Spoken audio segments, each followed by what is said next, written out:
país. Bien, dicho esto, quisiera que nos situáramos otra vez en el contexto del día de hoy, de lo que se ha hecho, que es celebrar, conmemorar el Día de la Biblia. Nos unimos a nuestros hermanos en el resto de nuestro país y queremos celebrar juntos, como decimos, el Día de la Biblia. Hemos tenido a todos nuestros jóvenes, adolescentes, niños, a todos, ¿verdad?, en ese espíritu de celebración, que es un espíritu de alegría, porque la palabra de Dios es una palabra que nos llena de alegría a todos nosotros, y por tanto estamos contentos de ello. Por fin tenéis un sello conmemorativo de los 450 años de la Biblia del Oso. Este año, Correos ha tenido a bien, después de solicitarlo por activa y por pasiva para la conmemoración del 500 aniversario de la Reforma, pues en España editar y poner en circulación precisamente este sello que conmemora la traducción de esta Biblia que nosotros tenemos en nuestros bancos, la Biblia de las pastas negras, que es la traducción que hizo Casiodoro de Reina y que después fue revisada por Cipriano de Valera y que para nosotros es una joya y que también está reconocida como una joya del castellano y por tanto en este sentido pues estamos también contentos. Por fin un sello conmemorativo. Pero esto debe de traernos también a nuestra mente y a nuestra consideración, a nuestra memoria, el hecho de que para llegar hasta ahí, para llegar hasta que nosotros podamos tener en nuestras manos esta Biblia, pues muchos hombres y mujeres tuvieron que sacrificarse e incluso dar su vida por ello, para que nosotros hoy día podamos tener la palabra de Dios en nuestras manos. Por eso, en esta mañana me gustaría brevemente comentaros, y tiene que ser brevemente, comentaros 4 actitudes que debemos de tener al acercarnos a la palabra de Dios. Hemos dicho que la palabra de Dios es para nosotros un tesoro y por tanto la manera de acercarnos a ella como tal pues debe de ser con una serie de actitudes que nos llevan precisamente a entenderla y acercarnos a ella como la palabra de Dios a través de la cual el Señor nos quiere hablar a ti y a mí. La primera actitud a la hora de acercarnos a la palabra de Dios en nuestros devocionales diarios, en nuestro estudio de la palabra, debe de ser una actitud de reconocimiento, una actitud de respeto, una actitud de reconocer que lo que tenemos ahí delante es precisamente un terreno santo, un terreno sagrado, y por tanto reconocer que pisamos terreno santo como Moisés.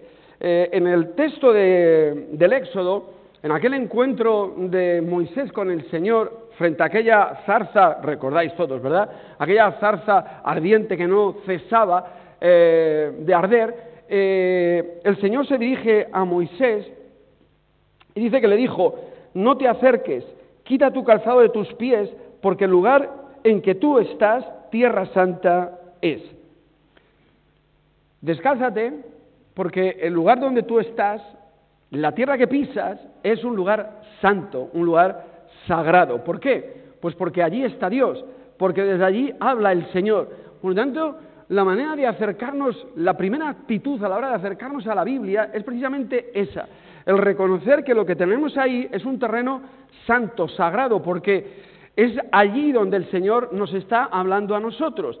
Y esas palabras que Dios dirige a Moisés tienen que ver con el reconocimiento de 2 cosas. En primer lugar, el reconocimiento de nuestra condición humana, de nuestra vulnerabilidad, del hecho de que somos hombres y mujeres en nuestra debilidad y que por tanto frente a lo sagrado, frente a Dios mismo, ese reconocimiento se expresa en el texto a través de descalzarse, de quitarse el calzado, el reconocimiento de que allí y desde allí nos habla el Señor y por tanto es un terreno sagrado que nosotros debemos de reconocer como tal y debe de tener para nosotros un profundo respeto el acercarnos a la palabra de Dios.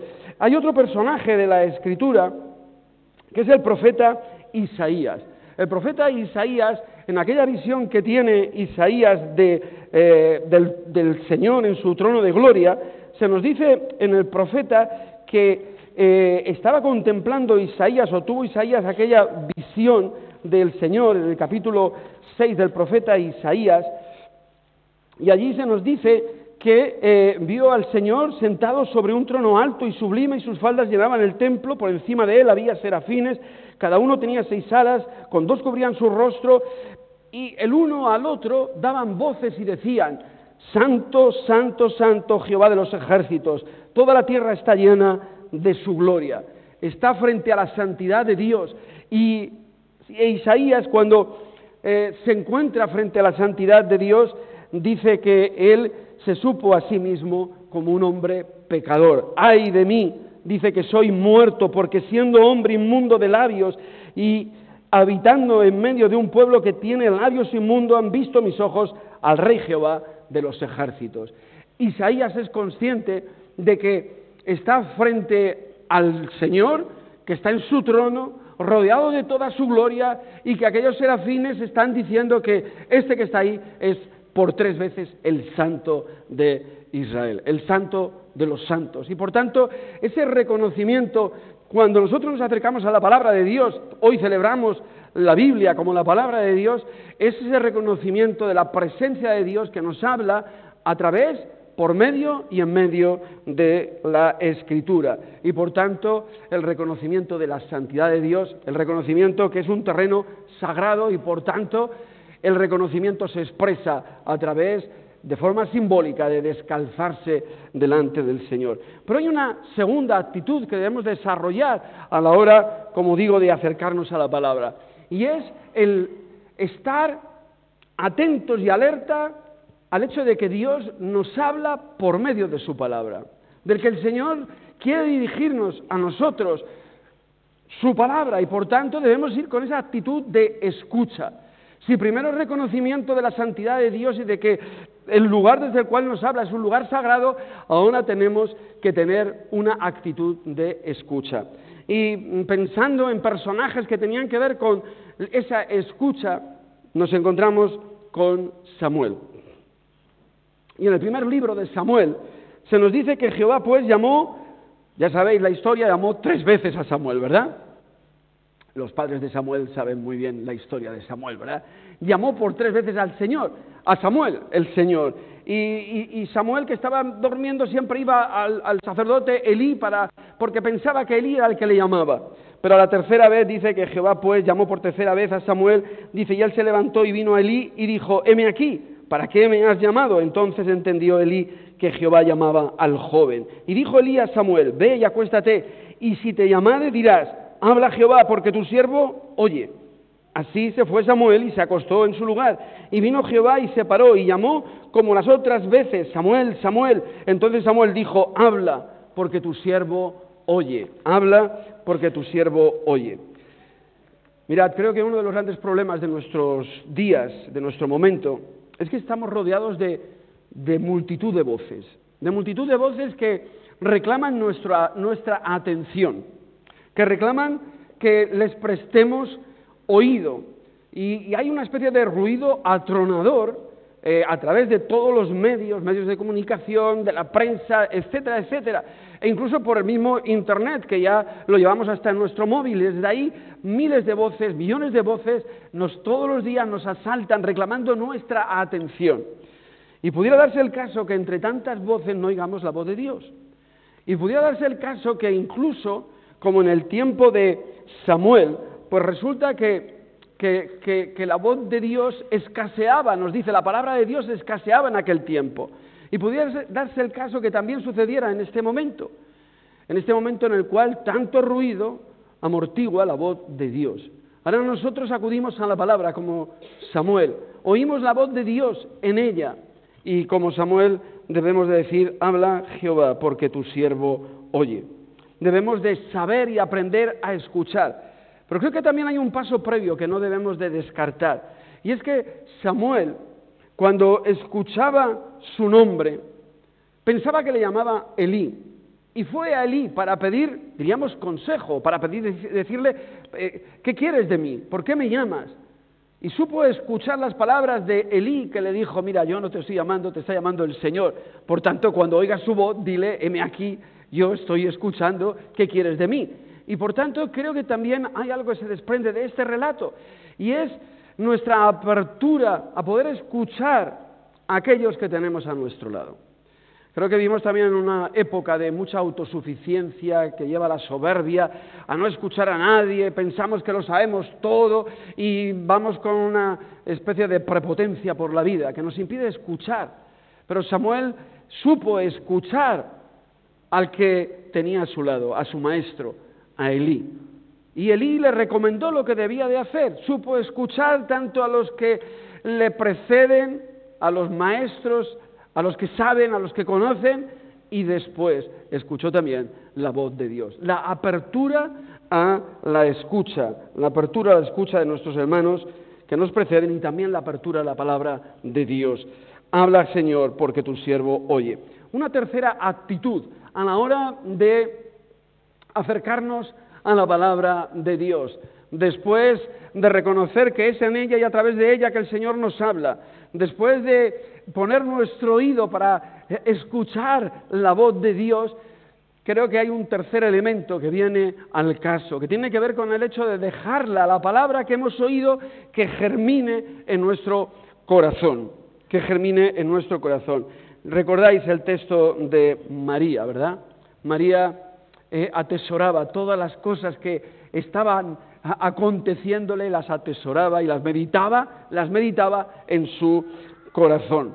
Debemos, creo que, dejar germinar la palabra de Dios en nuestros corazones, que haga su trabajo, que reconozcamos que en la palabra el Señor nos habla, que tenemos el oído abierto, pero que una vez que llegamos a la palabra de Dios, una vez que la hemos oído, la dejamos no solamente que esté en nuestros oídos o en nuestra mente y seamos capaces de analizarla con el mejor investigador de la Escritura, sino que la palabra tiene que descender al corazón, tiene que germinar en el corazón y desde el corazón dar su fruto. Y por tanto, en ese sentido, las palabras de María, guardaba todas estas cosas, dice el texto de Lucas, meditándolas en su corazón. El corazón como el asiento de las emociones, de los sentimientos, incluso en la palabra de los pensamientos. Y ahí la palabra va germinando, ahí la palabra va creciendo, ahí la palabra va dando su fruto. Por eso Jesús dirá que de la abundancia del corazón habla la boca, ¿verdad? Pues de la abundancia del corazón habla la boca, desde el corazón que ha dejado germinar la palabra de Dios. En esta mañana a los niños con las bienaventuranzas, cuando dejamos que las bienaventuranzas penetren en nuestro corazón y germinen, entonces modifican y cambian nuestro carácter, porque hemos dejado que la palabra de Dios germine en lo más profundo de nuestro ser.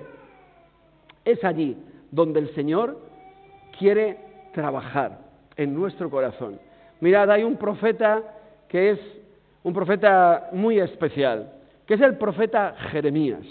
Al profeta Jeremías se le encomendó una tarea tan dura, tan cruda, tan desgarradora, que se le llama el profeta llorón, ¿verdad? Se le llama el profeta llorón, porque él escribió luego el libro de las Lamentaciones, ¿verdad? Jeremías y Lamentaciones. Escribió el libro de las Lamentaciones, que es el libro del corazón desgarrado, ¿verdad? Del que tiene que anunciar un mensaje de juicio a sus propios hermanos y se resiste y no quiere traer un mensaje de juicio a los que él quiere y ama. Pero el Señor le encomienda esa misión. Y él llega al punto que dice, pues yo me niego a esto y quítame la vida si es necesario, porque antes que anunciar el juicio a mis hermanos prefiero morirme. Pero ¿sabéis qué pasó? Y son unas palabras preciosas dentro del profeta Jeremías, que dicen, había en mi corazón como un fuego ardiente, metido en mis huesos. Traté de sufrirlo y no pude. Y tú, como diría Oseas esta mañana, ¿verdad? Me sedujiste. Ardía su corazón. Había un fuego dentro de su corazón. Cuando dejamos que la palabra de Dios germine en nuestros corazones, como en María, como en Jeremías, cuando dejamos que haga su trabajo, no en la mente, hay mucho listo de la cabeza, mucho buen exégeta de la cabeza, pero de eso no transforma la vida, ni la propia ni la de los demás. Por eso hay que dejar que la palabra empiece a calarnos por dentro y llegue hasta nuestro corazón, para que nuestro corazón quede totalmente transformado y se convierta en un fuego que no podamos resistir, como el profeta Jeremías, y nos lleve a tener que dejarla, que brote y dé fruto, y fruto en abundancia, como dirá la parábola, ¿verdad? La última actitud ante la palabra es pasar de la admiración a la acción, pasar de la contemplación, de incluso de la admiración de qué bonita es la palabra de Dios, cómo me llega al corazón, es más dulce que la miel que destila del panal, como dice el salmista, ¿verdad? Pero si la palabra se queda ahí, solo, pero no hace su trabajo en nosotros, si no nos transforma para que cambie nuestra vida, para que cambie nuestro carácter, para que cambie nuestras acciones, entonces la palabra de Dios no ha realizado el último, diríamos, eslabón de la cadena. Bueno, alguien podría decir, bueno, sí, luego compartirla con los demás. Bien, está correcto, pero vamos a ver que la palabra nos cambie, que la palabra haga su trabajo entre nosotros. ¿Para qué? Para que ya no seamos oidores de la palabra, sino hacedores de la palabra, como dirá Santiago en el texto que tenéis delante. Por lo cual, desechando toda inmundicia y abundancia de malicia, recibid con mansedumbre la palabra, fijaros que dice implantada, ¿verdad? La palabra implantada, la cual puede salvar vuestras almas. Pero sed hacedores de la palabra y no tan solo oidores, engañándoos a vosotros mismos. Es importante dejar que la palabra de Dios nos transforme. Mirad, hay un rey en el Antiguo Testamento, que ¿quién lo diría? Un jovencito de 8 años, que se nos dice que comenzó a reinar con 8 años. Con 16 años se nos dice que este jovencito empezó a buscar a Dios. Con 20 años se nos dice que, como era rey, empezó a limpiar a Judá de su pecado. Y con 26 años se nos dice que mandó restaurar el templo. Y cuando empezaron a restaurar el templo, la fachada, ponerle los tornillos y todo eso, ¿verdad? En uno de los cuartos que había allí encontraron el rollo de la ley. Y dice que cuando se le leyó el rollo de la ley, ese rey quedó totalmente, podríamos decir nosotros, fascinados. Ante la lectura de la ley, el rey rasgó, dice, sus vestiduras y fue consciente de su pecado y el del pueblo y mandó consultar a una profetisa llamada Hulda. Y esta le trajo palabra del Señor. Y la palabra del Señor fue la siguiente. Esto dice el Señor, Dios de Israel, puesto que te has conmovido de corazón, ¿veis? El corazón, y te has humillado ante el Señor, humillación, respeto, lugar sagrado, al escuchar su palabra, oído abierto, contra este lugar y sus habitantes que se convertirán en objeto de ruina y maldición, puesto que te has humillado ante mí, has desgarrado tus vestiduras y has llorado ante mí, yo también te he escuchado, dice el Señor. Pues se nos cuenta que después este rey Josías, después de hacer todas las reformas que hizo, cogió al pueblo y celebró la Pascua junto con el pueblo, porque hacía años que la Pascua no se celebraba en Israel. Por tanto, un hombre, un rey, un chaval, un jovencito que dejó penetrar la palabra de Dios, que brotara en él, y eso le llevó a cambiar la historia también de Israel. Por fin, un sello para conmemorar la Biblia más querida, ¿verdad?, por todos nosotros y por gran parte del mundo hispanohablante. Un hombre de Dios, Casiodoro de Reina. Otro hombre de Dios, Cipriano Valera. Nos han legado a nosotros un tesoro que aún hoy día nosotros podemos leer. Ellos tuvieron que salir del país porque la Inquisición los perseguía y la tuvieron que traducir la palabra fuera del país. Pero nos dejaron este legado. ¿Con qué actitud nosotros vamos a ir a la palabra de Dios? Pues hemos visto en esta mañana 4 actitudes. Podrían ser otras. Bueno, tal vez se podría trabajar más esto, ¿verdad? Pero 4 actitudes que creo que son fundamentales a la hora de ir a la palabra de Dios. Primera actitud la hemos visto en Moisés, descalzarse. Descalzarse porque reconocemos que Dios y la palabra de Dios es un territorio sagrado, porque desde ella Dios nos habla a cada uno de nosotros.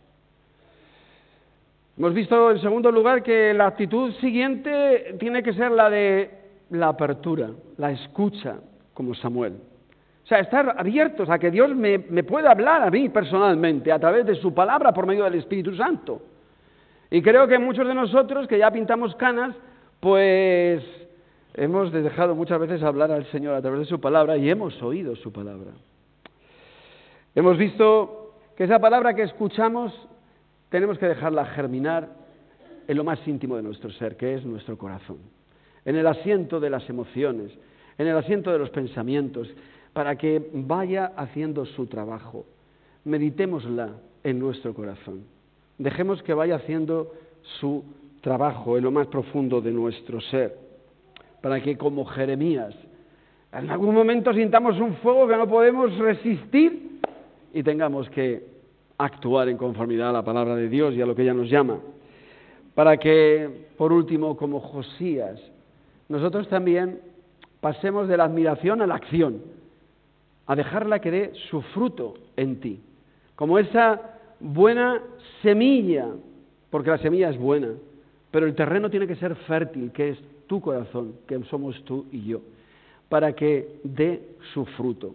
Y si es posible, como nos dice Jesús en la parábola, que dé fruto a 100 por 1, para que se multiplique por 100. Que el Señor nos bendiga en este día tan especial de la conmemoración del Día de la Biblia. Alguien ha dicho, y creo que debemos de nosotros asentir y decir amén, somos afortunados, muy afortunados, por poder participar de una iglesia, de una congregación como la nuestra. Hay hermanos en otros lugares del mundo que ni tienen Biblia, ni se pueden reunir y no tienen nada de lo que nosotros tenemos para ser agradecidos a Dios. Pero que eso nos lleve a nivel individual y a nivel comunitario a ser hombres y mujeres, como se decía antes, de la palabra, pero con esas actitudes que permiten que la palabra haga su trabajo en ti y en mí, para que ahora sí corra y alcance también a otros. Que el Señor os bendiga. Amén. Amén. Vamos a terminar nuestro culto. Os invito a ponernos en pie todos juntos para cantar la doxología final.